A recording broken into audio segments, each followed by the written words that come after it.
Good afternoon. It's Monday, the 8th of March, 2021, just after 1 o'clock. Welcome to UK Column News. Your host today, Mike Robinson, myself, Brian Gerrish, and we're delighted to be joined by David Scott, bringing us northern exposure from north of the border. The plot thickens, Mike. Oh, it does. Lots of people pushing this around over the weekend, and thank you very much to everybody that did. This is an NHS document dated December 2020. It's from NHS England and NHS Improvement Behavioural Change Unit in partnership with Public Health England and Warwick Business School, and it's called Optimising Vaccination Rollout, Do's and Don'ts for All Messaging, Documents and Communications in the widest sense. So before we have a look at this, of course, we should remind ourselves that the government up until this point has been pushing very hard this notion that whether people choose to have vaccination or not, that is a voluntary thing. It's not mandatory. It's based on informed consent. And so in that context, we should look at this. So let's have a look. Who is the pack for? Anyone who communicates in the widest sense on the vaccination rollout. And it's all about producing media campaign, a letter to system leaders, and a standard operating procedure for frontline managers and clinicians. And it's based on information from behavioural insights teams. And behavioural insights will help and the impact of various communications and so on. Weaving those insights into letters and guidelines will have two positive impacts. The people reading them will be more widely reassured and more keen and willing to do what we're asking of them. And it will remind the readers of their role in sharing these important messages more widely, thereby supporting others in the front line and increased take-up of the vaccine across the population. And so they're talking about various cohorts, system leaders, health and care workers, care home residents, over 65s, health and care workers, recipients, and young people. So this is why they say it matters, because they need 80% coverage for the vaccination programme to be successful. And current research suggests that as few as 57% of UK adults would be vaccinated, with variations within various demographics. So who's involved in this? Well, we've got various behavioural change units. We've got partners for the main behavioural change unit within the NHS. At the NHSEI Behavioural Economics Unit, the Public Health England Behavioural Insights Team, the Cabinet Office Behavioural Insights Team, Warwick Business School, and so on. So they ran a workshop, they produced various tables and so on. I'm just pulling a couple of the graphics out of this. So for example, they're worried that care home residents have certain behavioural barriers which might be concern about being first in line. They might have resistance to the sense of obligation. They might be confused about phasing, and they might lack trust in the immuniser. And therefore, the behavioural drivers then are ease of access, altruism, sense of community, reward incentive, credit, and more altruism, achieving collective safety. So they're going to make sure that older people in care homes definitely have a feeling that they're being altruistic if they have the jab. Does that mean that they're being told quite the opposite if they don't have it? Mike, this is really interesting seeing this, because we've also had an email where somebody's commenting on what it was like to visit an elderly relative in a care home. And when we have our ad break, I'll be talking about that particular one. But what the person is saying is, I'm talking to different people. I'm not talking to my parent, my relative.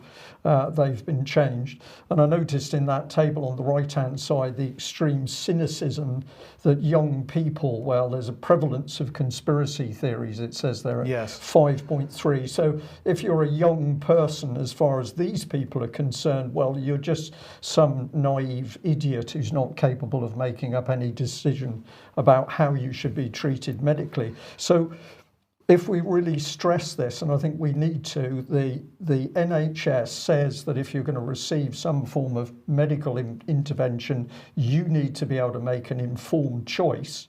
And then what they are doing with the other hand is making sure that people can't make informed choices because these people are using applied psychology to shift the way people think. I can't use the D word, I'm going to say sinister, unbelievably sinister. Yeah, I just wanted to highlight one other, David. And now you're not over 65 just yet. I know you're getting close, but reassurance of altruism versus selfishness. So it's not just, it's very much a carrot and a stick at work here. It's very interesting. This the young people, the condescending view of young people. This is actually being seen worldwide. In Israel, and we'll come to that later, they're offering a free slice of pizza if you get vaccinated, because that's how you buy young people. You buy them with pizza. It's the same as training a dog with a treat, right? And old people, well, their altruism. Is that why the Queen was rolled out to talk about selfishness if you don't get vaccinated? Is that what was happening there? Is that the decision that someone made in some secluded Whitehall room as they formulated their plan for manipulating the entire country? I wonder.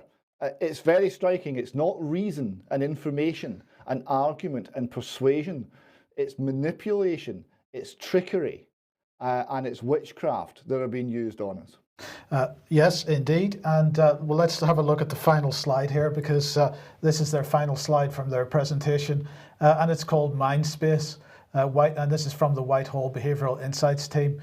Now, we have been talking, or particularly Brian has been talking about this Mindspace document for goodness knows how many years now. 10 years, Mike. It's 10 years. So for the full document, they give a link at the end of this. So with this in mind, we set out 9 of the most robust, non-coercive, they claim, influences on our behaviour, captured in simple mnemonic, Mindspace, which can be used as a quick checklist when making policy. So Mindspace is messenger.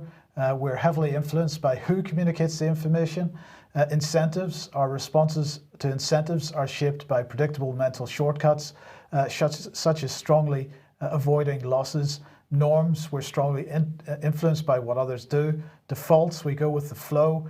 Salience, our attention is drawn to what is novel and seems relevant to us.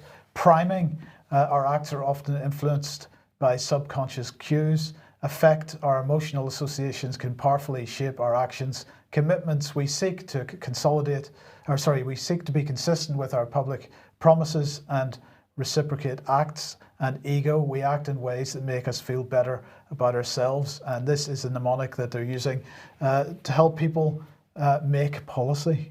Make policy.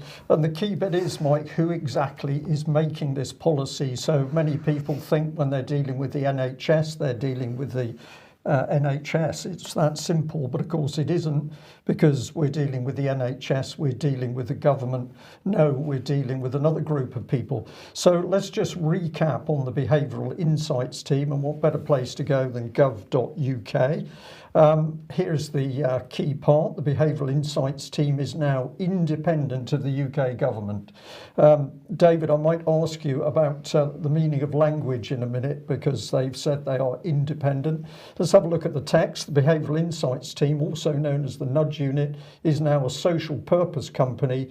It is partly owned by the Cabinet Office, employees and Nesta. For more information, please visit the Behavioural Insights team website. So we can fill in the box that it's independent. Well, no, it's not independent at all. It's absolutely under the control of the UK government, but it's independent. This is deceptive language. You would call it witchcraft, and I know why you do that, and I would totally agree with it. But the word independent doesn't mean what the UK public think it means, clearly in this case. North and south of the border, the word independent is the most abused word in the English language. And the idea that someone who is paid by the state, control in a company spun off but owned by the state, who reports to the state, whose job is in the gift of the state, is in some way independent, is laughable. Independence comes from having independent means, so you can form your own view and you can stand on that view, and nobody can do anything about it. Right? You can stand up, you can take your own independent line, And people have to just accept that that's what you've done. They can't remove you, they can't discipline you, they can't demote you, they can't fine you. And none of these things are true. And all of the people who claim to be independent, it is just wallpaper. Just wallpaper. Okay, let's carry on with a reminder for people, because this subject is so important. A while back, I think we're going back 6 months now, we showed that there was a mismatch between the NHS that was saying it was looking after people's mental health with what was actually happening with the COVID-19 lockdown policy. And on the slide we showed at the time, we brought in the Behavioural Insights team because, of course, they had been working with the government, the Cabinet Office, SAGE, and with our colleagues from BIT to deliberately ramp up fear and anxiety and stress, including turning communities against each other during COVID-19. That wasn't just our words, that was all part of the minutes of the SAGE meeting back in May last year. So what we did is we reminded people that this had all been shown in the Mindspace document. So once again, we were pushing it in front of people. You can easily find it on the internet. If you haven't read it, you need to read it.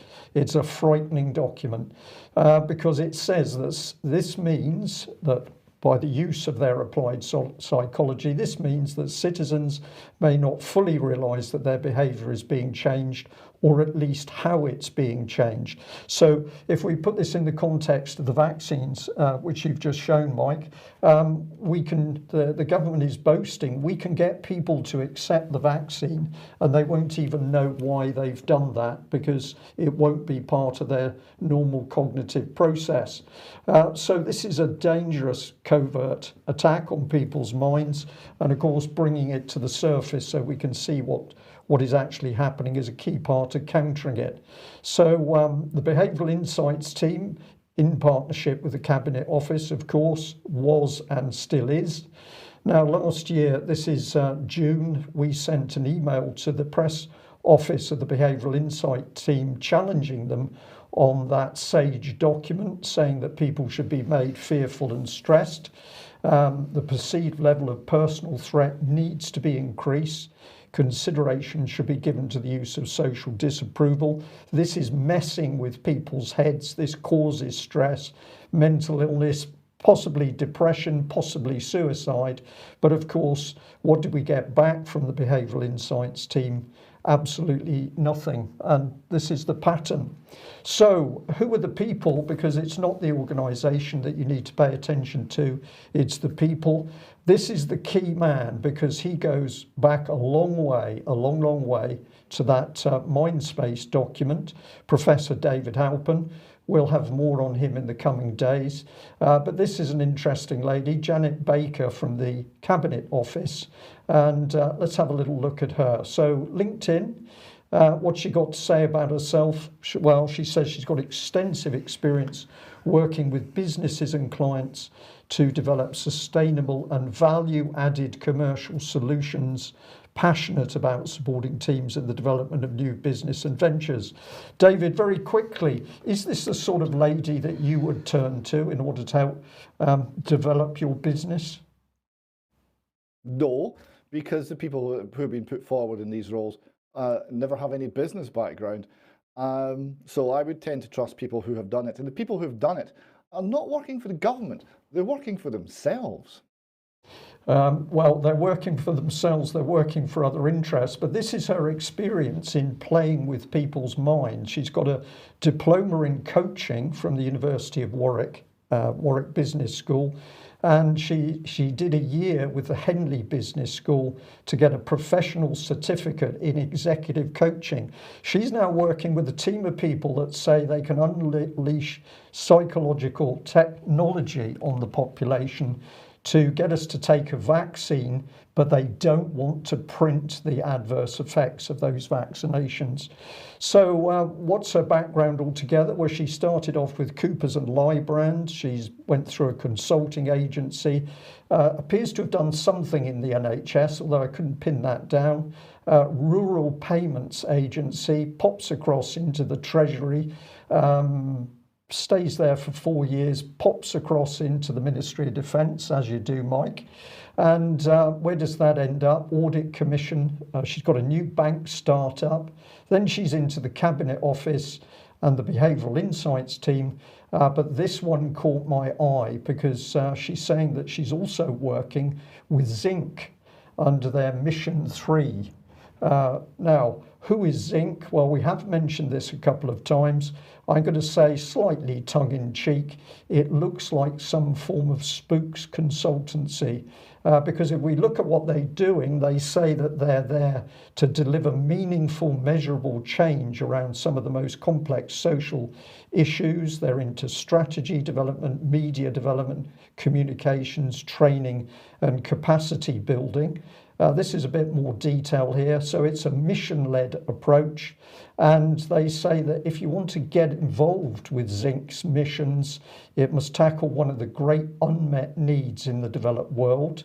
The target addressable market must exceed 100 million people. So this is not some small-scale little outfit. This is into major programs in world countries. And there must be lots of unexploited opportunities to, quote, disrupt, extend and improve existing services. So they're going to be let loose in a country to help disrupt it. And I couldn't help noticing that the main financial backer there is the London School of Economics. So, Mike, we've had our eye on this organisation for some time.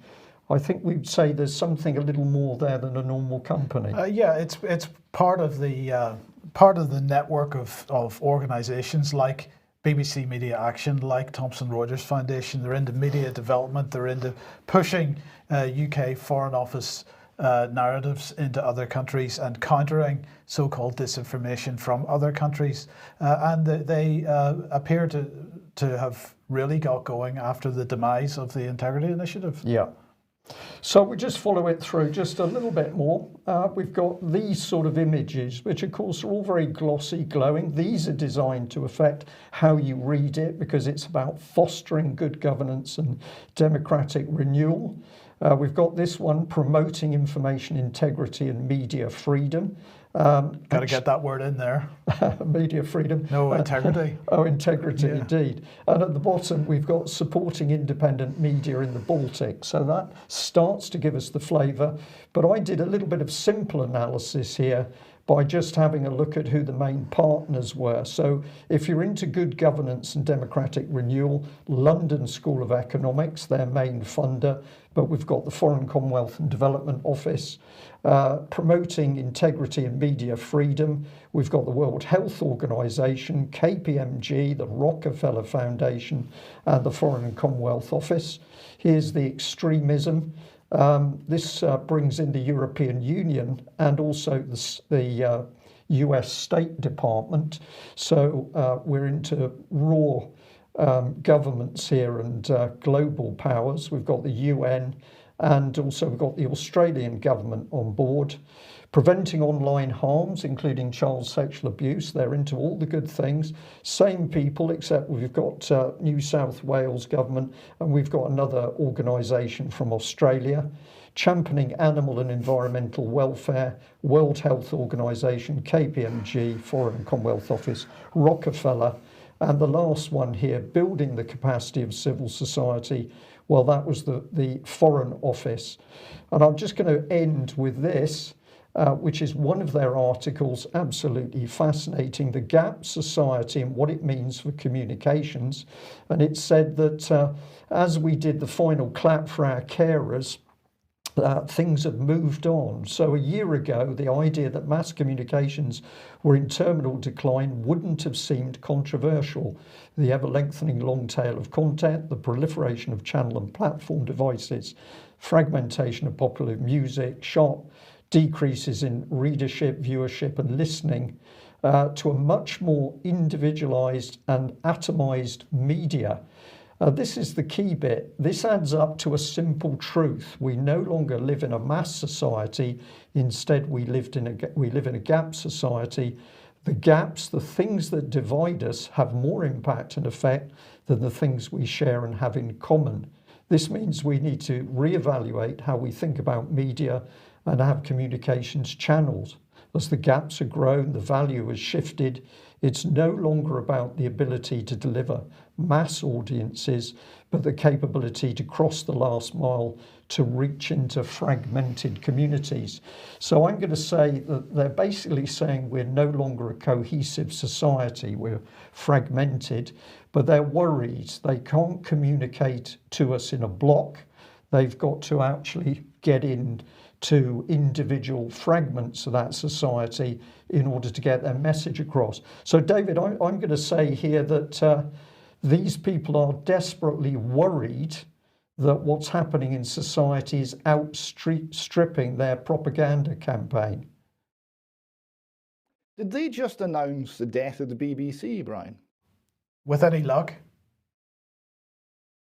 Because that seems to be the implication, that the BBC's purpose is to speak to the whole of society, and they're just saying, well, it's not working. It's not working, no one's listening. And I thought that was quite interesting. Gap society could also be called ghettoized society. This is how they're seeing us. I'm not so sure that it's true. I think what we're seeing is people are moving away from a lying official narrative. Right. Well, a lot more to be done on this, but isn't it interesting that we're now linking NHS policy, certainly over COVID, back into what is a deep state agenda with the United Kingdom government, and it's really not clear what these organisations are doing, but we'll work on it. David, over the weekend in Scotland, in Edinburgh, there was a protest organised, and it looks like, according to Edinburgh News, there were some arrests. 6 arrests at Edinburgh News reports following anti-lockdown protest. There actually wasn't an anti-lockdown protest. There was a lot of police action on some very peaceful people.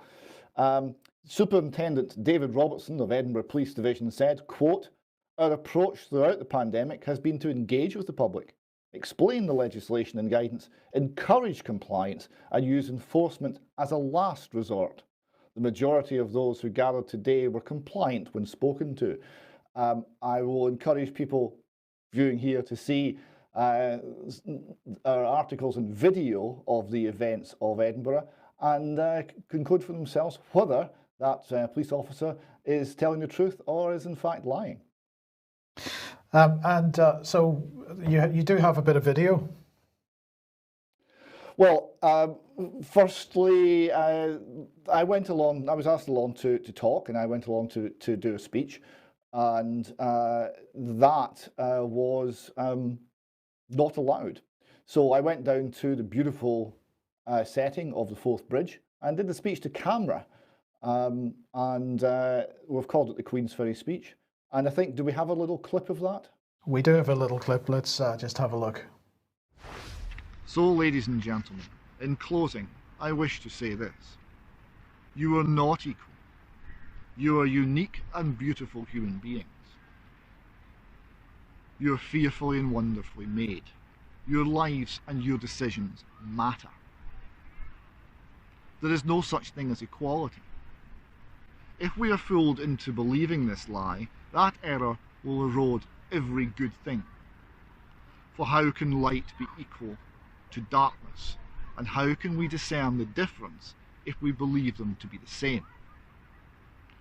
The state is lying to you. Do not believe them. As Solzhenitsyn said, live not by lies. And also, as Lew Rockwell said, never miss an opportunity for telling the truth. I have a few truths I wish to tell you today. Most science writing is false. Most politicians are irrelevant. Taxation is theft. The Crown Office and Procurator Fiscal Service is organised crime. The Word of God is government of the people, by the people, and for the people. And Jesus Christ is our judge. If you have truths you want to share, drop me a line, david@ukcolumn.org, and we'll read them out on UK Column News Extra and discuss them with Brian and Mike and the team. Thank you so much for listening, and God bless you all. So that sort of speech was not permitted by Police Scotland, or indeed any other sort of speech, at least contrary to the narrative and policy of the state, was not permitted by Police Scotland. And they got reasonably heavy-handed. We did get some video, and we have a transcript of this and video up on the website, of my interaction with a police liaison officer, which was quite interesting. There's a photograph of him here in all of his PPE. He was well protected from everything, including ideas. And do we have a little video we could run of that, Mike? We do. This man here won't allow me to state my view. He keeps talking over the top of me. You can state your Why? view. That is your human right to state your view. It is, of course, it's my human right to state my You are view. not allowed to state your view in this forum today. Why? As a collective today, because the freedom of assembly is a qualified right. And In what ways? What does that mean? I want you to explain to me what that means. It means that legislation can be put in place to restrict that right. Is there any limit on that legislation? Is there any limit on that legislation? Right. Could the government do anything it wants? Within the parameters of what it decides. Okay, and it's decided So the government is absolute. You're telling me today the government's power is absolute? You keep putting words into No, my that's mouth. what you said. It can do anything. You're trying to put words into my mouth. No. Okay? I'm trying to explain it in a simple terms that No, I'm making a point. If you let legislation in place, if you let me speak, I'll explain my point. Are going to explain that legislation to you. Offer you a fixed point ticket. If you may be liable to arrest. Well, see, you've now escalated it. You're now saying you'll abduct me. No, we didn't say abduct. Abduct. Wrongful arrest is abduction. David, this, I have to say, this idea that government is unlimited and that there's such a thing as a qualified right, this has been my problem with the whole idea of human rights in the first place, as opposed to unalienable rights. This is exactly the point. It was a fascinating exchange. It went on for maybe about 10 minutes. And we'll do an analysis of it later on this week, I hope, Mike, because it brought out so many interesting issues. Here you see they're closing down free speech. They're closing down our ability to express ourselves one to another. And the reasoning is fascinating. The belief system that have been put into the agents of the state, fascinating. And their response and how that exchange went had many interesting things. But do you think that was guidance, encourage compliance and use enforcement as a last resort, as Superintendent David Robertson said? Is that what that looked like to you? No, I think enforcement was in her mind as a first resort. Yes, I thought they'd constantly tried to escalate matters. David, I think this is true because the police are constantly sent out with targets in mind. The more people they arrest, stop traffic violations, the more points they get, or the more points their police station get. Target-driven policing is one of the curses that was brought in many years ago. We're not seeing police who are going out on the streets to calm things down and settle things down without the need for further action. We're seeing police that are sent out on the streets psyched up in order to get somebody because that makes their policing look good. This is the application of this vicious psychology on the police. And of course, this behaviour we're now seeing has been engineered through all of the police training organisations, the National College of Police Training, Europol, Common Purpose was another organisation that got in to destroy the police. So this has not been the only example of this recently in Edinburgh. We have an article on the website called "A New Stinking Old Reekie." This is written by Aileen Gray, and she describes what it was like to take part in a march through Edinburgh. She writes here, we were utterly crushed and massively outnumbered that day. We didn't manage to assemble. We were threatened, pushed around and intimidated. There was no actual violence, but the air outside Edinburgh's Parliament stank of it. We lost some of our people to the domestic terrorists, she means Police Scotland, picked off on the walk back to their cars in the train station, singled out as easy targets in a thinned out crowd. It took a while to dawn on me that the annoying woman whose voice was screaming in my ear to get out of there was actually me. We were terrorised on our own streets. That's the nature of policing in Edinburgh today. Now, in contrast, however, Rangers won the league on Sunday when Glasgow Celtic drew at Dundee United. You might think, why are you telling me this? Well, many of the Rangers fans were rather happy about this, and they decided to go out and celebrate. And you know something? The police response was a little different. We have a couple of pictures here that show Rangers fans getting selfies taken with hugging a police officer, and we see several thousand Rangers fans marching flanked, enabled, protected and shepherded by the police through Glasgow in a tightly packed group of several thousand people, singing Derry's Walls at the very top of their lungs. And this was the day after 200 or 300 people who wanted to talk about liberty in Edinburgh were intimidated, bullied and shut down. I'm curious as to why there's such a difference. Why do you think that might be, gentlemen?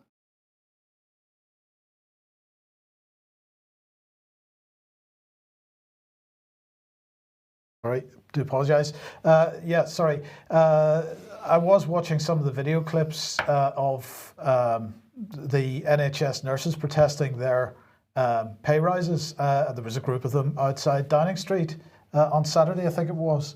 And the police were very accommodating there in London, at least.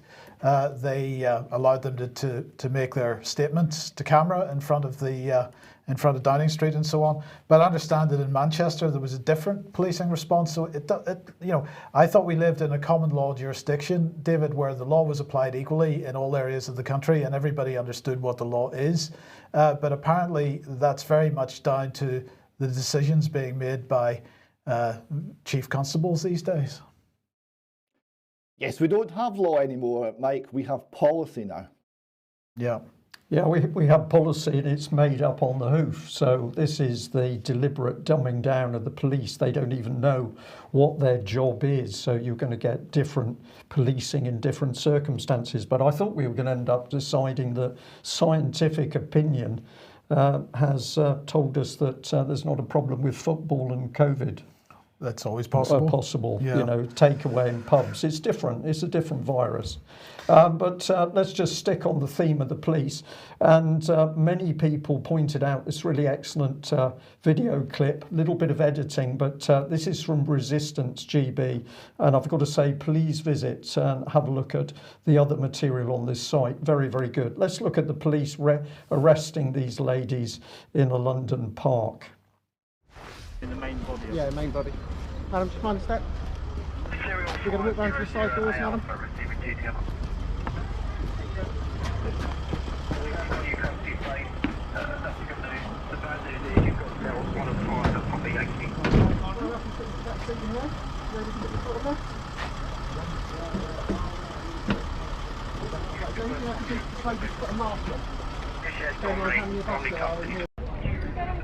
It's pixie down.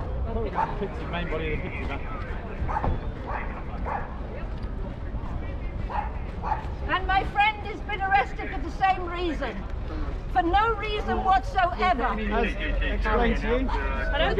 We're not allowed to walk around. We have to go. They told us to go. I don't know where your carrier is. They're bringing it around.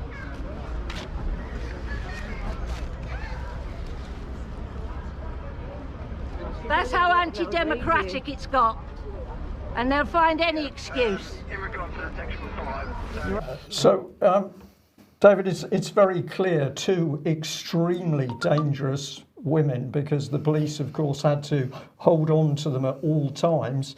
Look at the number of police there. I mean, it was clear that either one of those ladies could have turned and sprinted across that park, leaving the police in the dust. Well, they were clearly worried they wouldn't be able to catch them if they did run away. Exactly. So we've got policing here, which is mind-boggling, isn't it? The police clearly can't think anymore.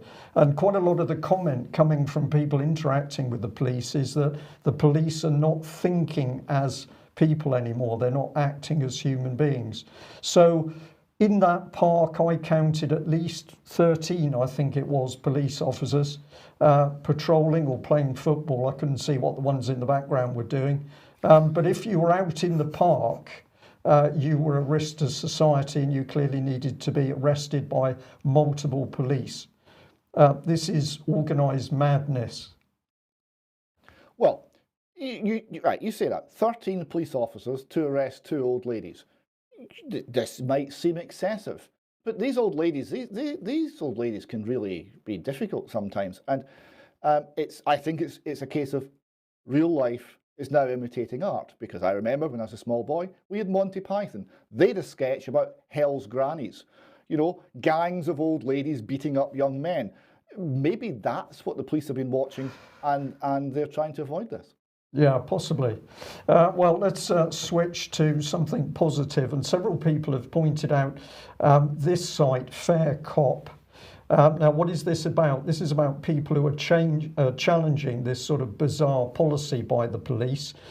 Just put in one of the statements here. Fair Cop is a group of individuals who've come together over shared concerns about police attempts to criminalise people for expressing opinions that don't contravene any laws. And a second one here we bring in, some of us have been victims of police interaction following social media activity. Some are police officers ashamed at police action. All of us are furious with the big brother overreach of various police forces and other authorities. We're united in our aim of enforcing existing laws governing freedom of speech, conscience and assembly, rights that belong to us all in this country. And this is really the key man, Harry Miller, because Harry Miller was a former police officer, or is a former police officer, but he was arrested, and it was reported, particularly in The Guardian, a little over a year ago, because he dared to push out some tweets. And he was later to find that effectively he had a criminal record as a result of the fact he'd made some quite reasonable comment on social media. So do have a look at what those individuals are up to, and if you like what they're doing, give them some support, because this is what it's all about, standing up to be counted. Now, a couple of weeks ago we mentioned digital identity and that the government is pushing for us all to have one. And let's just remind ourselves what this is about. So here it is. First of all, data management policy. They're going to create, obtain, disclose, protect and delete data. Now, but it's going to be safe and secure and GDPR compliant, of course, so we don't need to worry. It's going to follow industry standards and best practice for information security and encryption. And it's going to tell us, the users, if any changes, for example, an update to their address have been made to their digital identity. And if you remember, the digital minister here, Matt Warman, had said it has become increasingly important at this digital age to be able to establish trust, particularly online. There are times in day-to-day life when you may be asked to prove something about yourself to access a service or product. Having an agreed digital identity that you can use easily and universally will be the cornerstone of future economies. That's where we left it when we initially reported this. Let's add some additional detail onto this now. So they have published some information. They're saying that one type of digital identity which could be developed under the trust framework is similar to a wallet. Now, of course, many people getting used to the idea of a wallet if they're involved with cryptocurrencies and so on. But created securely on your device. It lets you store various trusted pieces of information about yourself. We call these pieces of information, of personal information, attributes, and you can choose when and with whom you share them, but probably never your whole wallet of information. And they have a nice little graphic there with some attributes. For example, if you're over 21, if you're a qualified barrister, if you're licensed to drive, if you're a resident of Newcastle, or if you're a pensioner. These are the examples that they give. It goes on to say this could include disclosing details from the government, such as your legal name, your date of birth, your right to reside, to work, or to study, as well as details from other organisations such as professional qualifications or employment history. Now, that's a little bit more detail on it. I just want to remind everybody that there is a consultation going on, a survey. The Department for Digital Culture, Media and Sport has published this. The URL is on screen at the moment. It's your opportunity, they say, to provide feedback on UK digital identity and attributes trust framework. It begins with some overview questions and an opportunity for you to provide written feedback. If you wish, there will also be an opportunity later in the survey to provide line-by-line feedback on the trust framework document in whatever section you wish. Now, this closes at 12 p.m. On the 11th of March, which is just a few days away. So I strongly suggest people get involved and give their feedback. Now, many private organisations very, very keen to get involved in this. And here's one such initiative. It's called End COVID. So they're providing a passport solution. This is funded through a government-backed Innovate UK grant. But the government, of course, isn't interested in pursuing vaccine passports or anything like that, but they're still funding this type of initiative. And it's a collaboration between Fingo and Enduring Net, which is apparently a not-for-profit privacy specialist. So this is Fingo. And Fingo's main technology is all about not needing a smartphone. So they have a biometrics signature, which is based on the vein patterns in your fingers. So they've got a nice little fingerprint reader, but it's not reading your fingerprint. It's actually scanning the patterns of your veins in your finger. This apparently is combined with self-sovereign identification from blockchain developers, this crowd, Blockpool, who are all about custom blockchain development. So this digital passport application confirms identity as well as recording COVID-19 test status, giving a robust, secure and fraud-proof system to ensure safety of residents and staff. And at the moment it's being targeted at the care home sector, but of course it's more likely to be for broader rollout in the future. I'm sure they're very keen to take advantage of a broader rollout and the potential profits there. But people will be glad to know that in Switzerland, at least, they have decided that they don't like this idea. Because Switzerland has the ability to hold referenda on various government legislation, they've now voted down the government's attempts in Switzerland to pursue this type of thing. So this is swissinfo.ch. They're saying voters in Switzerland have thrown out a law governing a proposed electronic identity system. This result is a blow for plans by Parliament and the government amid fears about data protection. Final results show that 64.4% of voters came out against the planned law, and this was the result from the Swiss government, or sorry, the response from the Swiss government. We have no choice and must work toward a new solution, even if it takes several attempts. So once again, just like the Irish EU referenda, we will keep holding the vote until we get the right result. I couldn't possibly say, well, actually, if people are saying they don't want it, that's something the government should pay attention to. No, we don't like that answer, so we're going to keep going. We're encouraging people to respond to that survey, and I think people should, because it puts pressure on. But of course, at the end of the day, the way the British government normally conducts surveys is to conduct the survey and then carry on as normal. Yes, well, indeed. Okay, if you like what the UK Column does and you would like to support us, then please head over to ukcolumn.org/community, and there are options to help us out there. And also, please do share our material as widely as possible.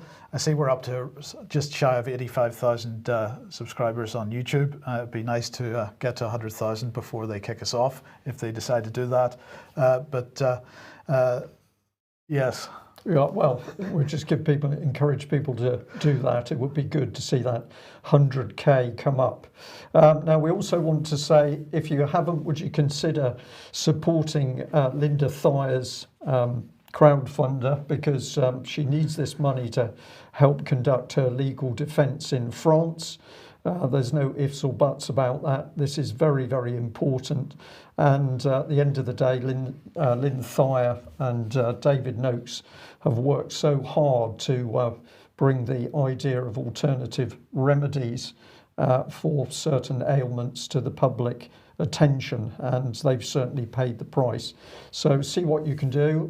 Here's part of the UK column article on David Noakes and Lynn Thayer, GC Math and the persecution of David Noakes, Lynn Thayer and immunobiotech. So you can have a look at that. And this is the email that I was talking about. It says, finally got to visit my parents illegally the other day. Great to see them, but stuck behind a mask even though they'd had their first jab. They're both 78 years. They're only watching mainstream media and they are terrified of this governance by propaganda. It's heartbreakingly painful to hear your own parents when asked if it's okay to give them a hug and the reply comes back, no, you're infected, and they believe it. I asked them if they'd heard of any end to the masks or not just the lockdown. They replied, no, this is forever now, and they believe that. I feel like they've had their minds robbed and they are now scared of the world and people. That is an unbelievably sad email, and it shows the really poisonous effects of the government's policies because we're not just splitting families apart, we are literally destroying the minds of people who get caught up in the fear factor of this nonsense over a pandemic. David, we're not just talking politicians who suffer from egos and a few other personal defects. We're talking about people who are utterly lacking in any form of human warmth and compassion. And of course, people without those attributes are capable of doing anything at all.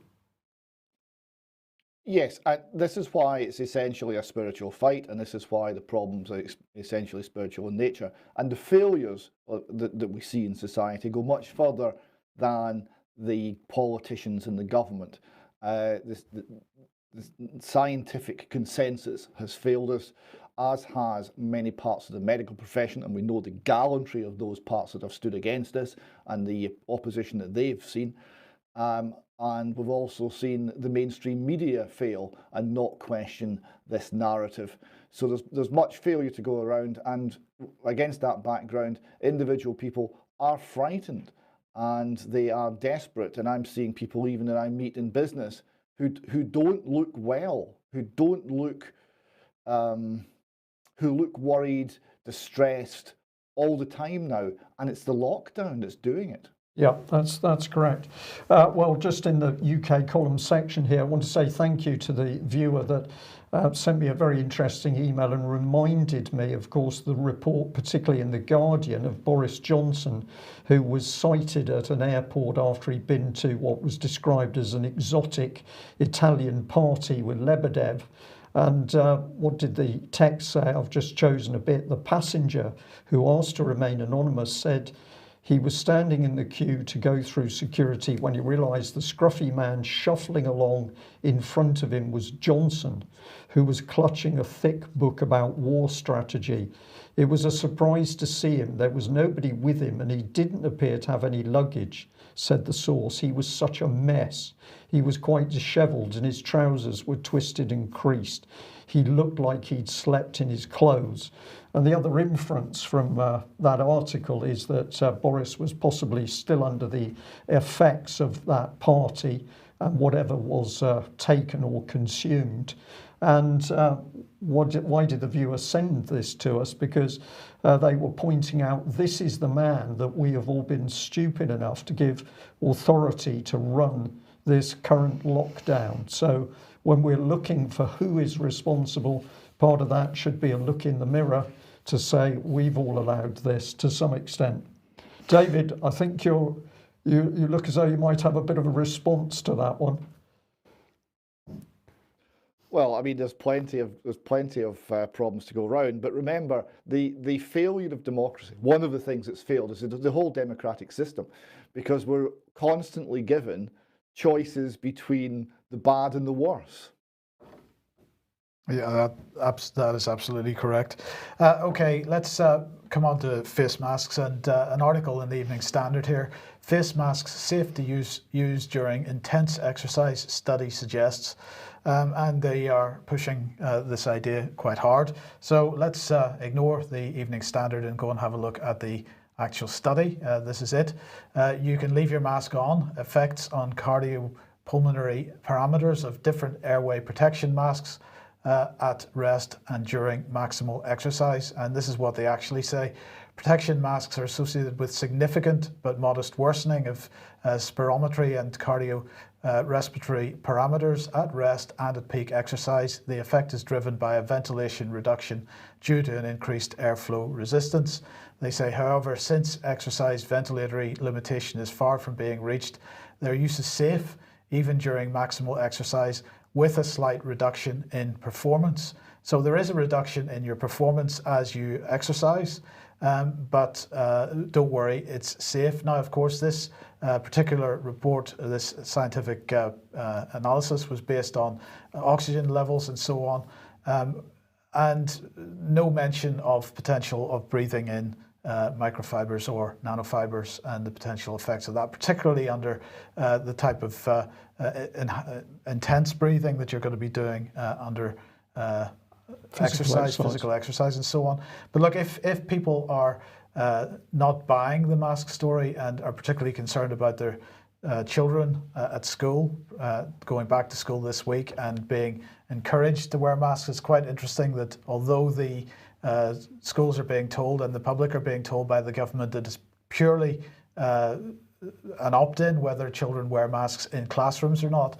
Schools are certainly telling the children that it is mandatory, but this is Lawyers for Liberty, and they have a section on their site, it's on the front page of the site, called Mandatory Masks and or Testing in Schools. Are you concerned about your child?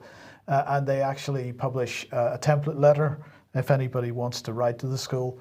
I would suggest if you're taking a template letter from an organisation like this, it's a very good letter, but try to personalise it because it's much more powerful if it's seen not to be sort of part just of a campaign as such. Yes. Now let's move on to the issue of testing. And lots of people sending me this over the last few days. Guidance from the UK government, COVID-19 management of staff and exposed patients or residents in health and social care settings. Now this was published at the end of January. Well, why am I mentioning this? We'll come on to that, back onto that in 1 second. But in the meantime, let's look at this Guardian article from today. School COVID tests, pupils in England very likely to get false positives. And this is what the Guardian article says. Every pupil who received a positive test result after taking a rapid lateral flow device test at school should check the results against a so-called gold standard laboratory test known as PCR test, due to the fact that LFD results was just as likely to be a false positive as a true positive, a leading statistician has said. Well, in fact, if you look at the details of lateral flow tests, you find that they're much more likely to, if you do get a positive test, there will still be false positives with LFD tests, but much more likely to be, if you get a positive result, to be as a result of it detecting really infectious material. Because the problem with the PCR test is it is the gold standard for producing false positives. That's the reality of it. And here is what that document, that government document, says about this. It says, immunocompetent staff, patients and residents who have tested positive for SARS-CoV-2 by PCR should be exempt from routine retesting by PCR or LFD antigen tests. This is because fragments of inactive virus can be persistently detected by PCR and respiratory tract samples following infection long after a person has completed their isolation period and is no longer infectious. Now this is what Patrick Vallance mentioned on one of the government's live streams a couple of weeks ago.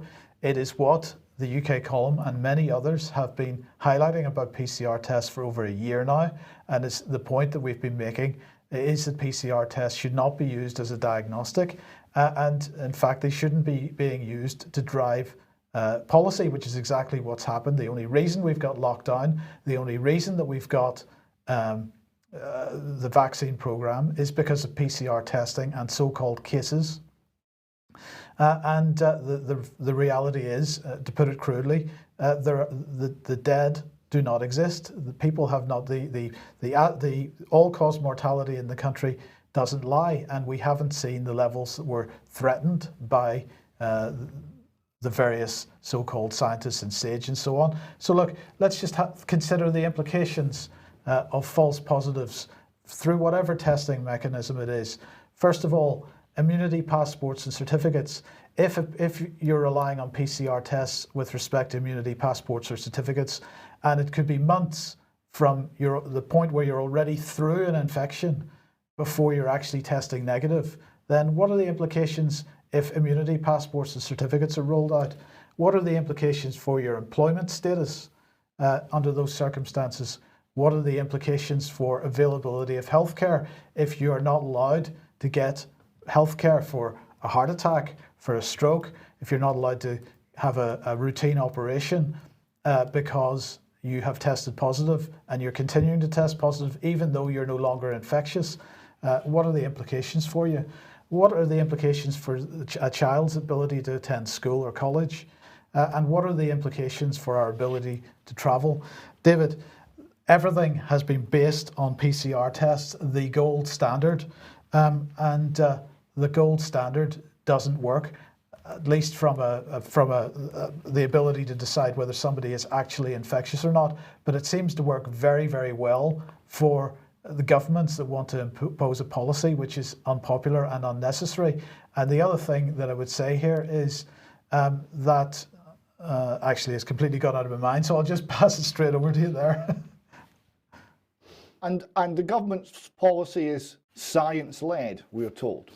The scientific experts are defining what we're doing here. The politicians are just following. So the implication of that is the scientific experts we have are incompetent or lying for some sort of political agenda, or a combination of the two. So they need to go.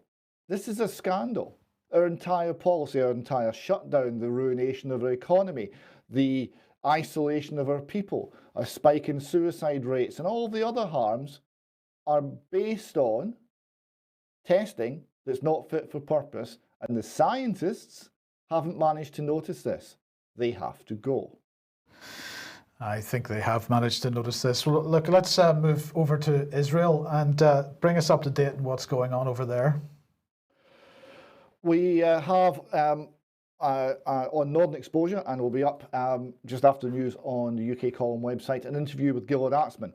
Gilad has been studying very closely the figures and statistics and social media coming out of Israel. Israel's far advanced ahead of all the other Western European nations in their lockdown policy and in the rollout of the vaccine, and strange things are happening, and Gilad goes into many of these.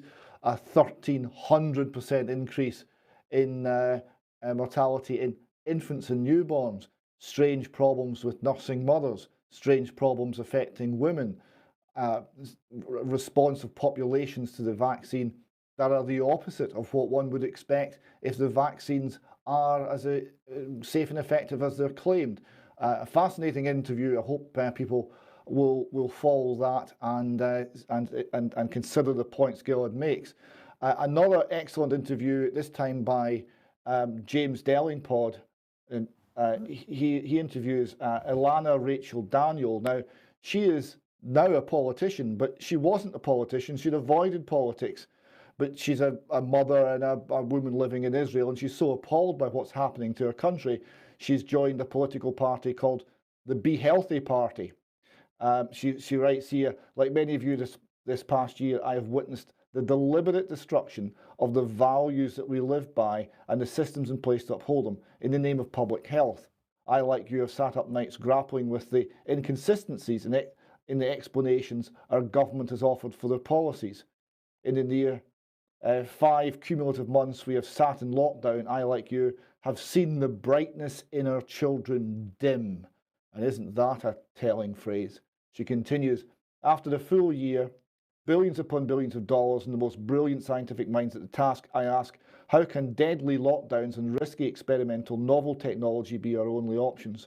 The cure has become far worse than the disease. I maintain that the right to self-determination and bodily autonomy are not privileges offered by the government, but are inalienable rights inherent to every individual with whom we share the planet. Informed consent is a basic component of a healthy and functioning society. The freedoms of speech, choice and ability to earn an honest wage and raise a family accordingly are rights upon which the government may not intrude.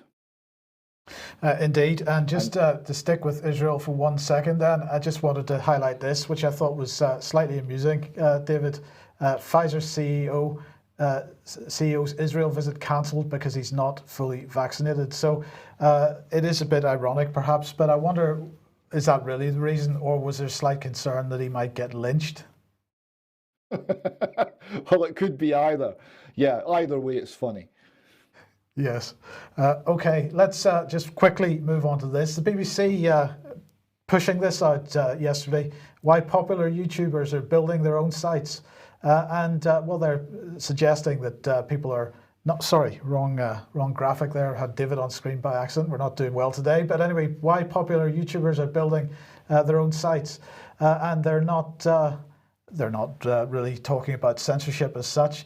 It's a recognition among some of YouTube's biggest YouTubers, some of the biggest channels, that in fact reliance on a single platform is perhaps not the best thing to do.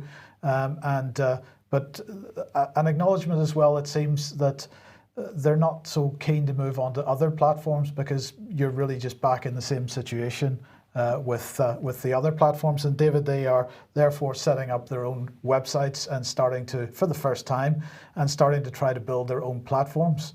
I wonder what your thoughts are on that, just briefly.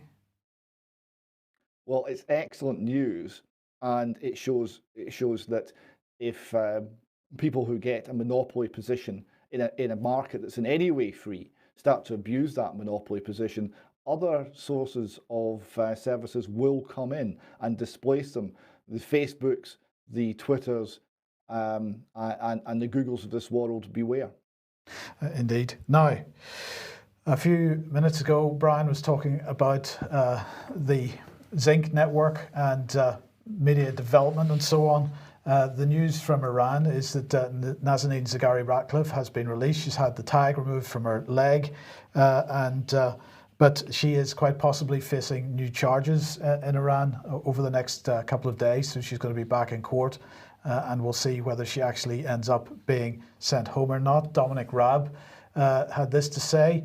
He said, "We welcome the removal of Nazanin Zaghary-Ratcliffe's ankle tag, but Iran continues to put her and her family through a cruel and intolerable ordeal." Now, of course, what was this all about? This was she was arrested on the basis of undermining the sovereignty of Iran through her work with the Thomson Reuters Foundation, is what Iran was alleging. That's what they convicted her of. Thomson Reuters Foundation, of course, denied it. Zaghary-Ratcliffe herself has denied it. This is Monique Villa, COO of Thomson Reuters, saying these charges are linked to her work at BBC Media Action and the Thomson Reuters Foundation. And she said this is a complete invention, as the Thomson Reuters Foundation doesn't work in Iran and has no program or dealings with Iran. But at the same time she was saying that, Boris Johnson, who was the Foreign Secretary at the time, was saying, when we look at what Nazanin Zaghary-Ratcliffe was doing, she was simply teaching people journalism, as I understand it, at the very limit. Well, was she doing this? I don't know for sure what she was doing. She's certainly working for an organisation, and has in the past worked for one of the other organisations that is absolutely going into countries teaching journalism with a Western outlook and a Western ethic, being pushed by the Foreign Office, funded by the Foreign Office. And I just once again encourage everybody to have a look at this article on Consortium News. Reuters, BBC and covert UK programme to push Western agenda. And this is the first, from Max Blumenthal, the first attempt at looking at the latest leaked documents through Anonymous from the Foreign Office, which shows that BBC Media Action and Thomson Reuters Foundation were doing exactly what Iran was accusing them of, although there's nothing in those documents to specifically say that they were doing it in Iran, but nonetheless, that is what they were doing. So, but she's been released in the meantime, although she hasn't had her passport given back yet. No, well, we'll wait and see how it develops, but interesting that her treatment is cruel and inhuman. She's been basically restricted to house arrest, as I understand it, whereas we've got the whole of UK under a similar situation, but that's not cruel. No, indeed. Right, David, we're rapidly running out of time, but let's just bring us up to date on what's going on with Nicola Sturgeon and the Alex Salmond affair. Yes, a quick summary here from Brian Monteith in The Scotsman. The Holyrood election is open again, and even Sturgeon could lose her seat. Transpires that being the most corrupt nation in the known world eventually tells on your popularity at the polls. He writes, the outcome could even go as far as the First Minister losing her seat. After the assured performance of Alex Salmond in front of the Holyrood inquiry into the Scottish Government's disastrous changes to sexual harassment policy, it was time for the Lord Advocate to make a reappearance and then for the First Minister, Nicola Sturgeon, to have her say. He continues, I cannot tell what people in legal circles thought of the Lord Advocate's performance, but in political terms it was seriously misjudged. His aggressive tone and threatening demeanour brought him no credit or the Crown Office.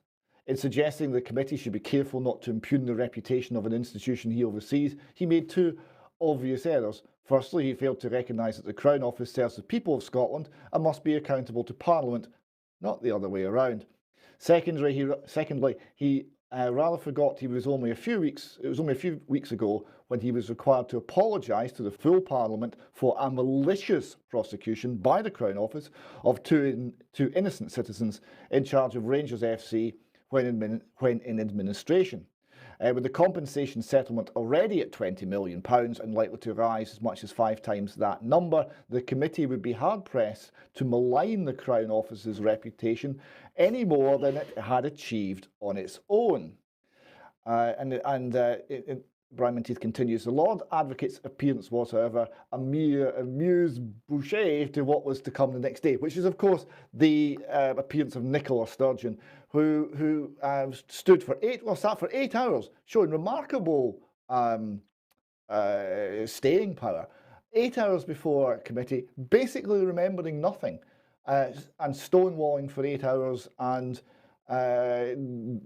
controlling as much of the exchange as possible and remembering no interesting facts. And then Brian Monteith says of this, the reek of possible cover-up and corruption emanating from the upper echelons of the Scottish Government has been growing for the last month. Now it's so intense, even triple masking cannot disguise it.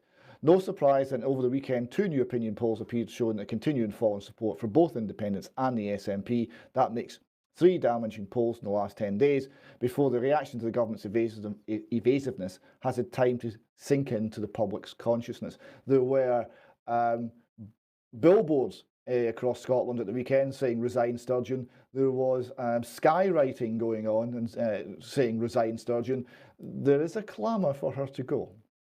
Well, where does that leave us with John Swinney? Well, John Swinney is going to face a vote of no confidence over his blocking of information to the Salmond inquiry. But we have another matter to raise here. So this is a UK column article published today, John Swinney in the Crown Office. Now, this relates to a family he was the constituency MSP for, and he was helping over many years. And when they really needed his help, that help was removed. They cited him, they asked him to be a witness for them as they fought to keep their son. And he refused. And when they cited him to appear, strange things happening. This is their account, the family's account. At the opening of the case on the morning of the 3rd December 2015, Mr. Adam Heath, solicitor for Perth and Kinross Council, called for a point of order, which was approved by Sheriff Wood. Mr. Heath stated that he had received a phone call from a third party, asking him if he could assist in getting one of the witnesses out of giving evidence. When asked who this witness was, he said it was one of the witnesses for the parent attempting to recover the son. When asked who the third party was, the solicitor stated that it was the Lord Advocate for Scotland, Mr. Frank Mulholland.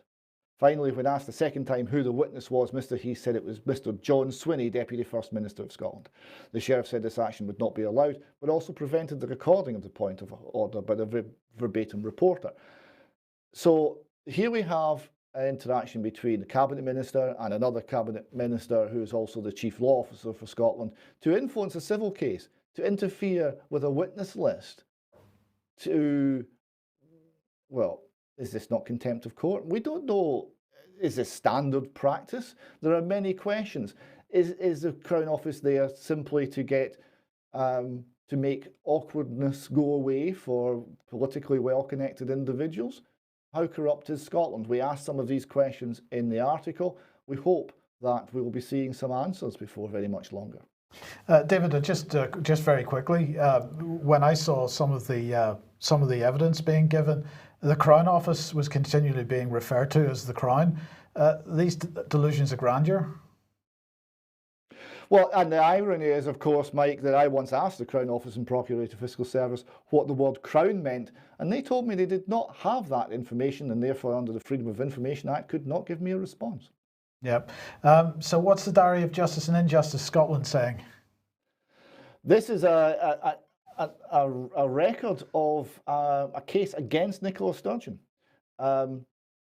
She was investigated for serious misconduct when she was a solicitor. She was found guilty of serious misconduct. Transpired she had been telling her client that, oh yes, I've definitely applied for legal aid on your behalf, when she'd done no such thing. It's just interesting that the lack of truthfulness in Nicola Sturgeon seems to go back a long, long way.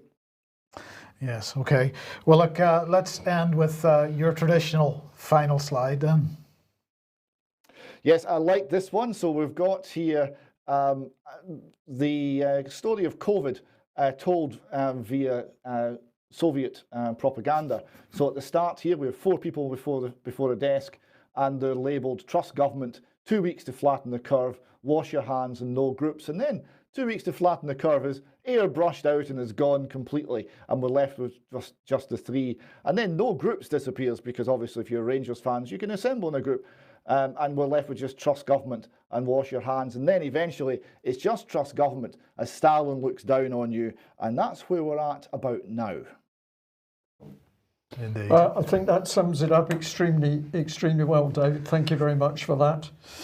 We'll be back in 10 minutes if you're on the UK Column members site with some extra. I'll just end by saying I was able just to do a check on the Lynda fund as the news progressed, and that is now up to 10,883 towards a £35,000 target. So £2,000 up on what we showed on screen, which is really good, but still a long way to go. So if you can help, please do. That's it. Yeah. Thank you for joining us. We will be back at the same time on Wednesday, but stay tuned if you're joining us for the after news event. Bye-bye. Bye-bye.